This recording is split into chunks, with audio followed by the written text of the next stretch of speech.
ఈరోజు మనం ములక్కాయ మిల్ మేకర్ కర్రీ చేసుకుందాం. కావలసినవి ఇప్పుడు ముక్కలుగా కట్ చేసుకుందాం.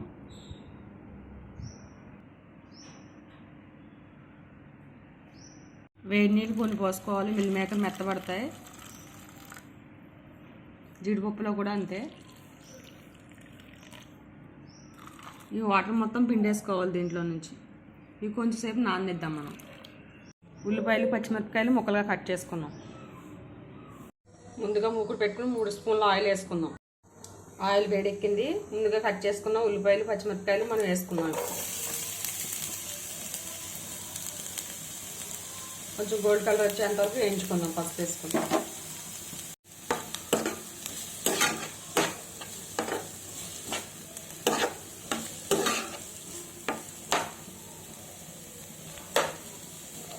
ఉల్లిపాయలు వేగిపోయాయి. ఇప్పుడు 1 స్పూన్ అల్లం వెల్లుల్లి పేస్ట్ కొంచెం ఫ్రై చేసుకుందాం. వెల్లుల్లి పేస్ట్ వేసుకుని వేయించుకోవడం వల్ల పచ్చి వాసన పోతుంది. ముందుగా కట్ చేసి పెట్టుకున్న ములక్కాయ ముక్కలు వేసుకుందాం. మూత పెట్టుకుని కొంచెంసేపు ఉడికించుకుందాం. ఒక టమాటా తీసుకుని ముక్కలు కట్ చేసుకున్నాం. ములక్కాయ ముక్కలు కొంచెంసేపు మగ్గాయి కదా, ఇప్పుడు టమాటా ముక్కలు వేసుకుని మగ్గించుకుందాం. మూత పెట్టుకుందాం. ఇప్పుడు మూత తీసి చూసుకుందాం.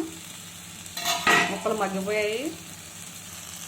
ముందుగా నానబెట్టుకున్న జీడిపప్పు వేడి నీటిలో,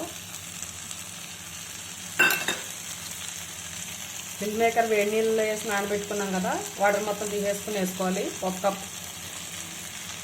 కొంచెంసేపు మగ్గించుకుందాం. 1 స్పూన్ ఉప్పు, 1 స్పూన్ కారం. మూత తీసి చూసుకుందాం. ముక్కలు మగ్గిపోయాయి. ఇప్పుడు 1 గ్లాస్ వాటర్ పోసుకుందాం.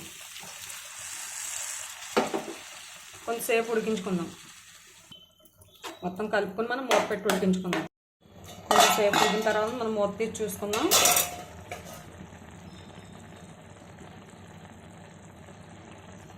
ఒక స్పూన్ గరం మసాలా వేసుకుందాం.